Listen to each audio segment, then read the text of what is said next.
está? Como foi a sua semana? Aqui estamos mais uma vez, vamos estudar a Bíblia, a Palavra de Deus, querendo que hoje nós entendamos que em qualquer lugar, qualquer circunstância, Deus age, Deus atua, Deus realiza e exerce pela força do seu poder aquilo que Ele quer que aconteça. Ele é o Senhor da história. Antes, porém, nós vamos orar. Aceita, Senhor, o nosso louvor, a nossa adoração, a nossa gratidão pelo que o Senhor é e pelo que o Senhor faz nas nossas vidas. Orienta-nos no estudo da Tua Palavra. É a oração que fazemos no nome de Jesus. Amém. Muito bem, hoje nós estamos iniciando a primeira lição nas cartas do apóstolo Paulo e sempre lembrando que nós estamos estudando as cartas, mas não estamos estudando versículo por versículo. O autor das lições da nossa revista Compromisso, ele nos propõe alguns temas. Hoje, por exemplo, o nosso tema é Maravilhas de Deus. Maravilhas de Deus.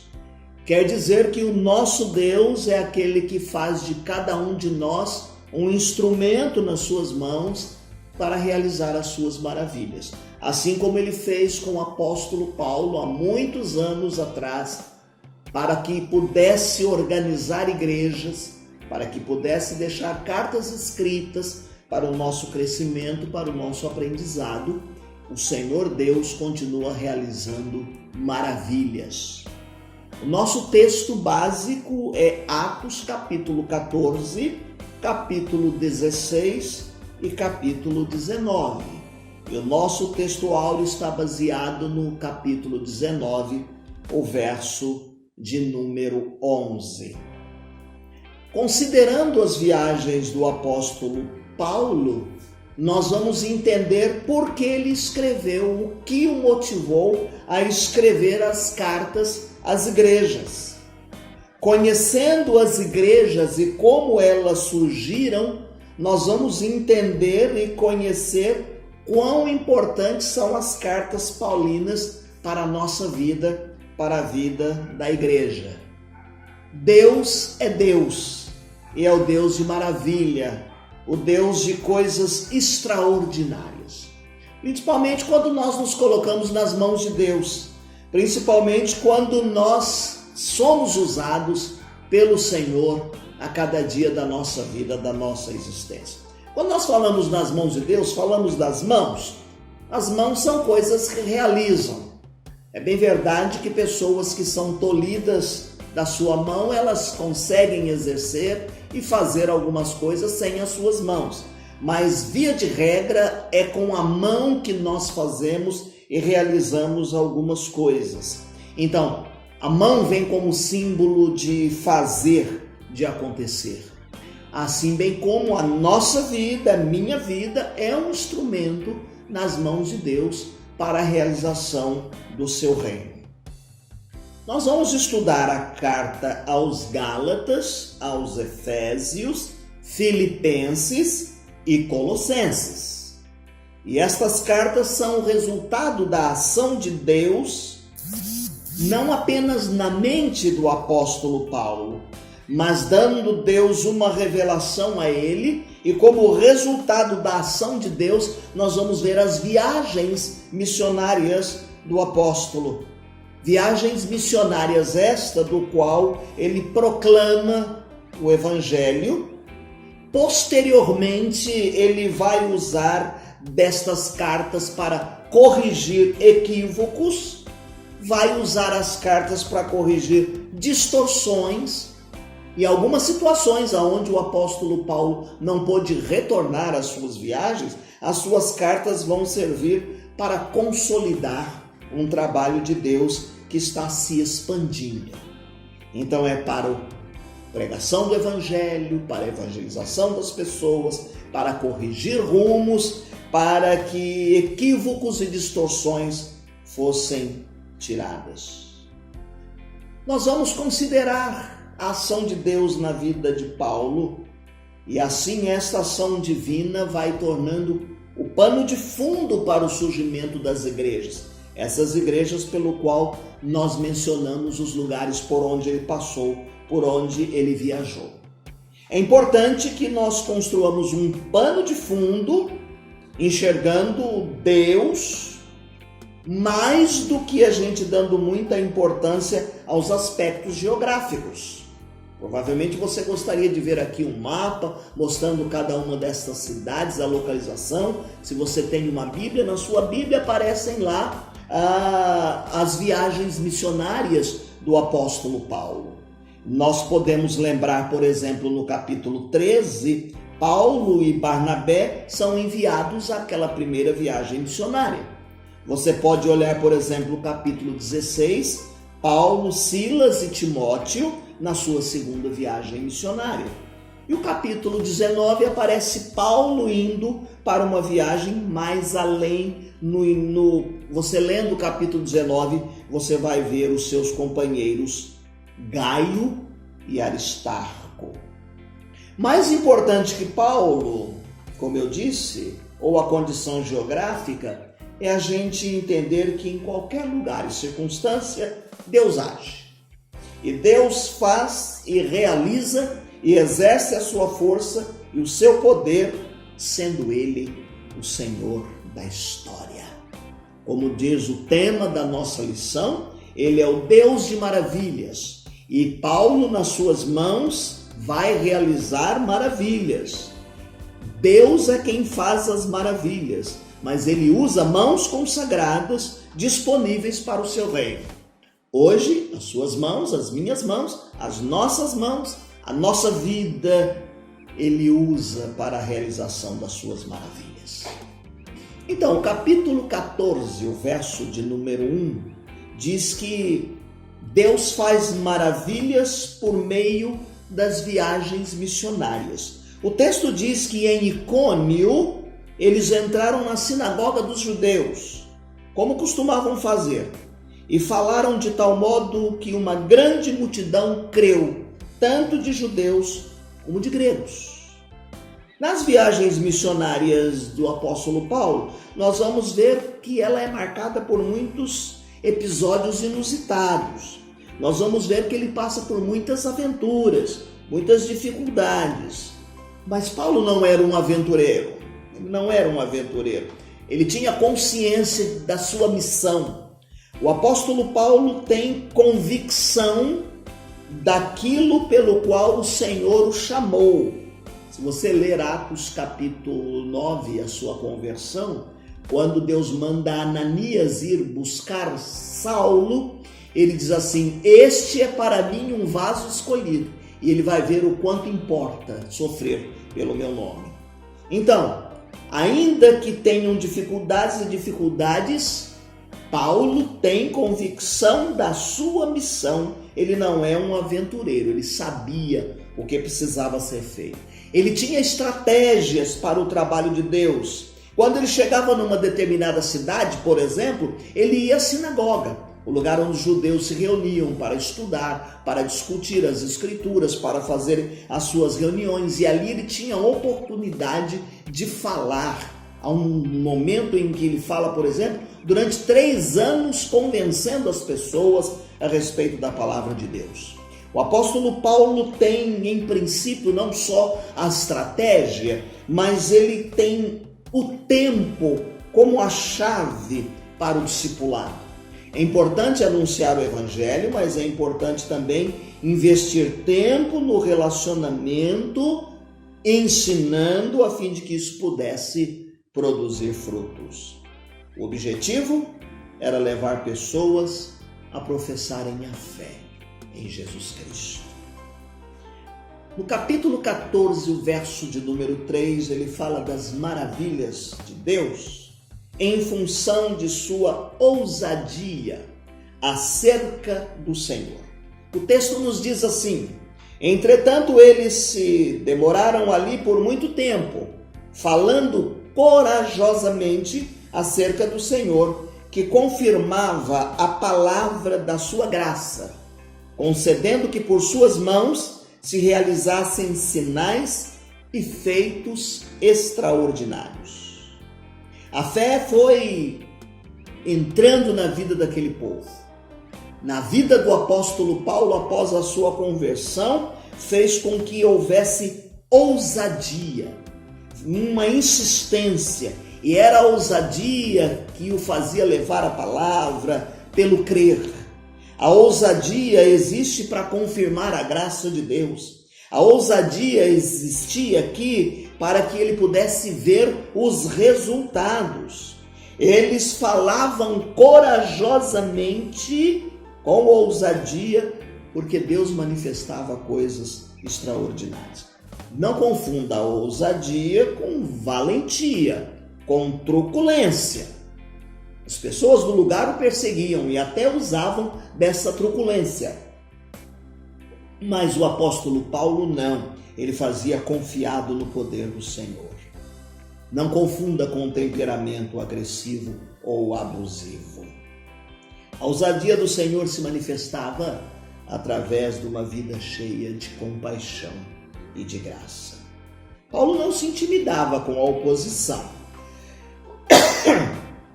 Ele era persistente, perseverante, determinado.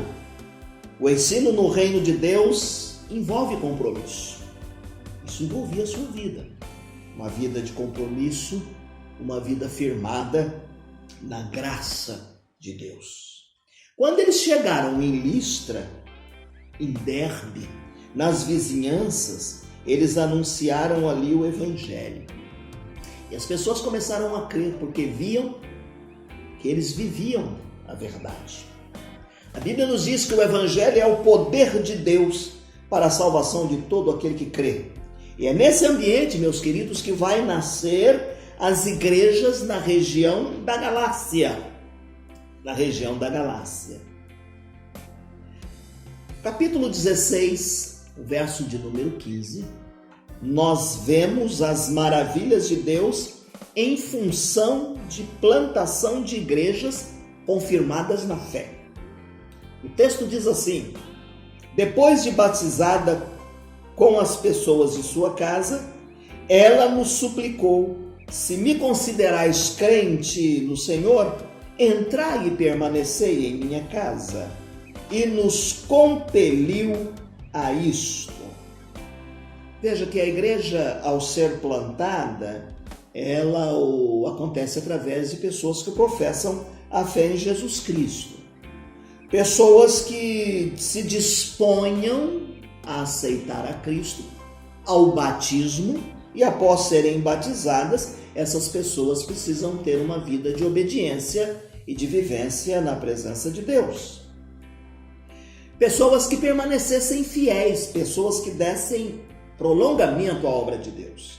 Foi num lugar como este em que surge uma mulher chamada Lídia, que é um bom exemplo de crente, e é na casa desta mulher que vai iniciar uma igreja. É na casa desta mulher e também de um carcereiro que nós vamos ver o surgimento de uma igreja. Com o surgimento dos tempos modernos, nós vemos muitas pessoas preocupadas em plantar igrejas a partir de um templo construído, a partir de um templo com bancada, com instrumentos, com uma série de coisas. Nós já vimos igrejas surgir debaixo de uma árvore, igrejas nascerem numa garagem, numa sala de hotel, uma igreja surgirem a partir da conversão de uma ou duas pessoas ou de uma família inteira. Importante, meu querido, é nós termos o coração na obra de Deus e sabermos que a igreja, ela vem para ser um organismo vivo. Às vezes nós estamos preocupados com uma instituição, com formalidades, com formato, com uma construção, com equipamentos, e às vezes deixamos de organizar uma igreja ou pregar o evangelho num determinado bairro porque nós não temos um ponto e lugar. Mas lá há pessoas. Foi assim com o surgimento da igreja na casa de Lídia. Eles viram ali o nascedouro de uma igreja e da fé. Fé pujante e forte. É isso que a lição está nos ensinando hoje, essas maravilhas de Deus e nesse acontecimento, maravilhas ao plantar igrejas, a plantação de igrejas. Capítulo de número 16, o verso de número 9, nós vemos as maravilhas de Deus em função da sensibilidade à direção do Senhor. Diz-nos assim o texto: de noite, Paulo teve uma visão. Nela em pé, um homem da Macedônia suplicava-lhe para que fosse a Macedônia. E vem aquele lindo texto: passa a Macedônia e ajuda-nos. Ora, Deus dá a visão.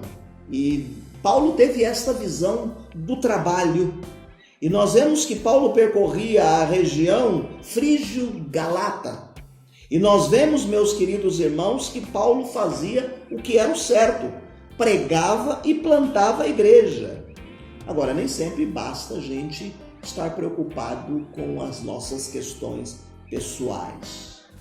Precisamos olhar o comando de Deus, o tempo de Deus, a hora de Deus, em que tempo o Espírito de Deus nos vai compelir para nós plantarmos igrejas.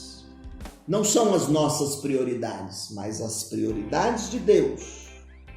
Deus dá a Paulo esse discernimento, esta sensibilidade ao ter esta visão, e aqui não é um desequilíbrio emocional e nem mental, verdadeiramente Deus estava dando um direcionamento, porque ali as pessoas estavam precisando dele na Macedônia, mas no tempo certo ele vai à Macedônia e ele vai tratar das necessidades deste povo. E nós vamos perceber aqui, meus queridos irmãos, que isso nos aponta ao chamado, que devemos estar sempre prontos à ação de Deus para a missão. Nosso último texto está em Atos capítulo 19, o verso de número 20, em que ele fala das maravilhas de Deus em razão de ter como meta o crescimento poderoso da palavra de Deus. Diz-nos assim: assim a palavra do Senhor crescia e prevalecia com poder. Muito linda essa parte da nossa lição, dessas maravilhas que aconteciam, porque o crescimento vem não só numericamente. Ao aceitar Jesus e ao formalizar a igreja, as pessoas tinham dúvidas, precisava dirimir as dúvidas, tirar as dúvidas. O crescimento deve ser alicerçado na palavra de Deus. Sem a palavra de Deus não há crescimento sólido. Jesus é a pedra de esquina.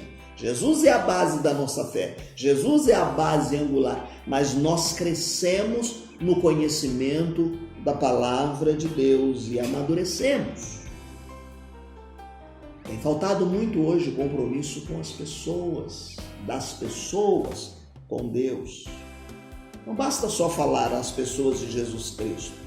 É preciso ensinar-lhes a palavra de Deus. Nós encontramos muitos por aí dizendo: eu tenho Cristo, eu sou cristão, mas elas não fazem do estudo da palavra um hábito, elas não frequentam uma classe, por exemplo, no nosso caso aqui, como nós fazemos, uma escola bíblica dominical, uma escola em que estudamos a Bíblia, a palavra de Deus. Não dá para a gente separar Jesus das suas palavras.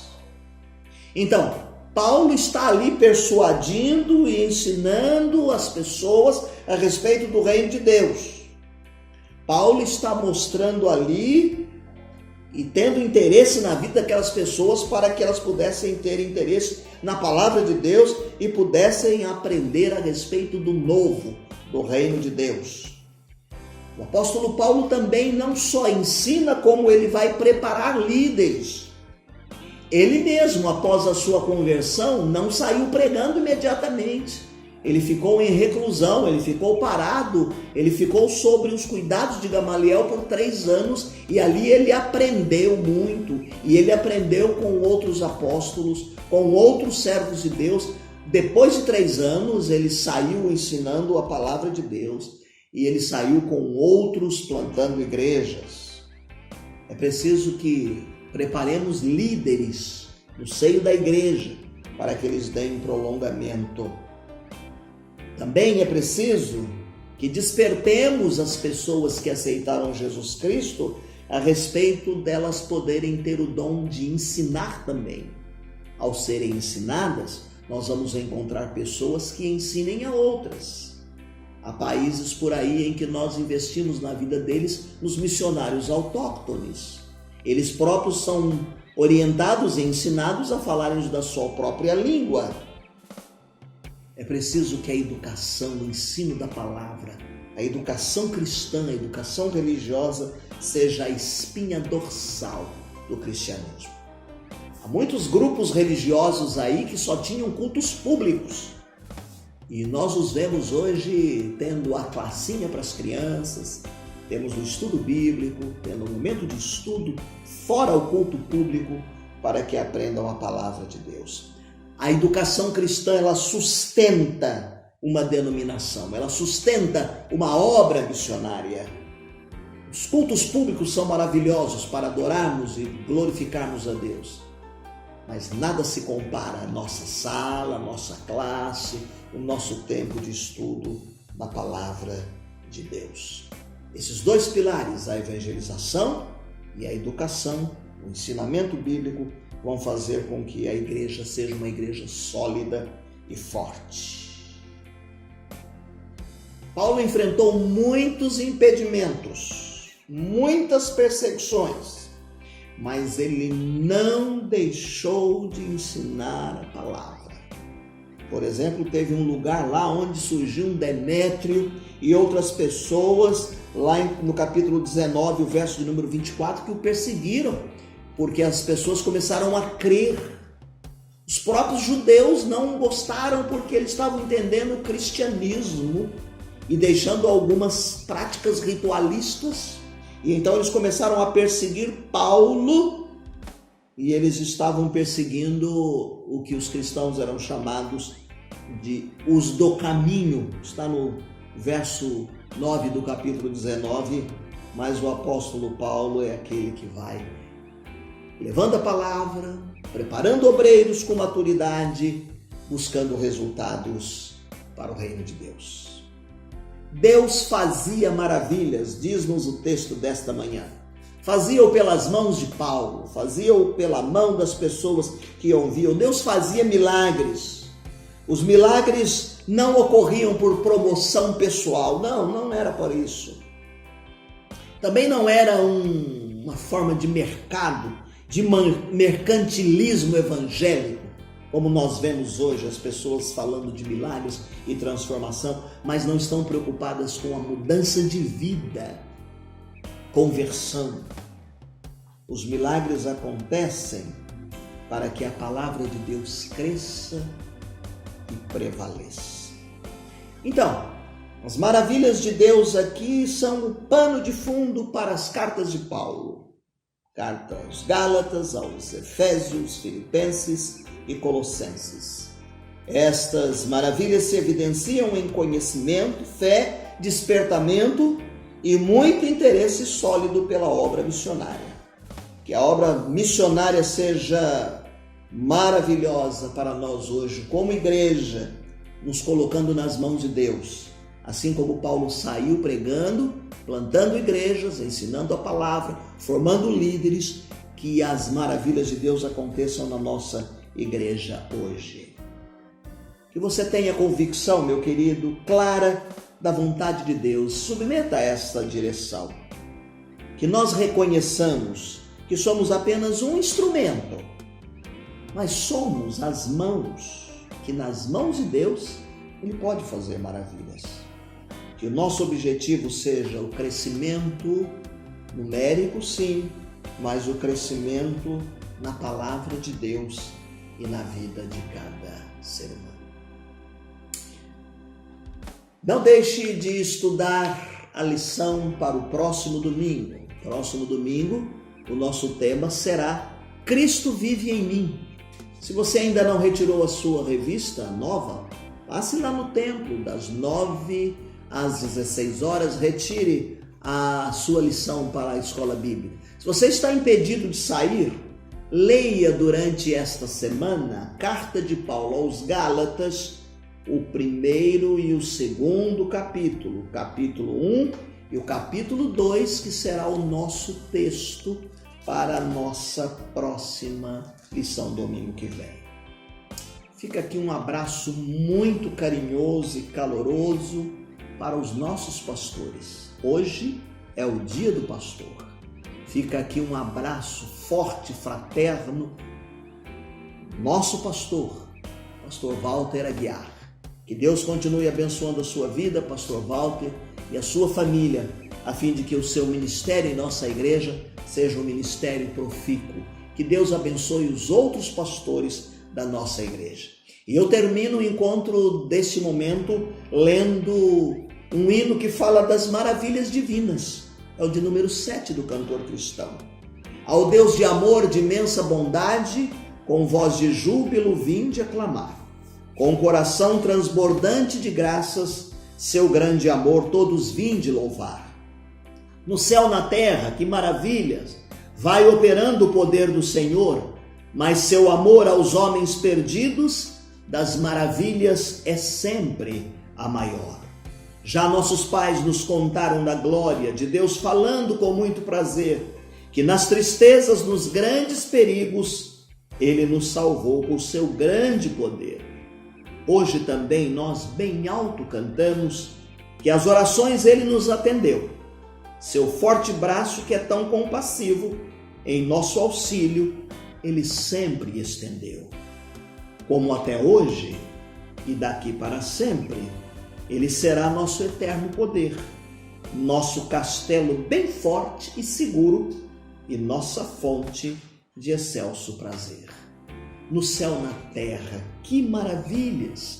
Vai operando o poder do Senhor, mas seu amor aos homens perdidos, das maravilhas é sempre a maior. Que Deus te abençoe. Fique com Deus.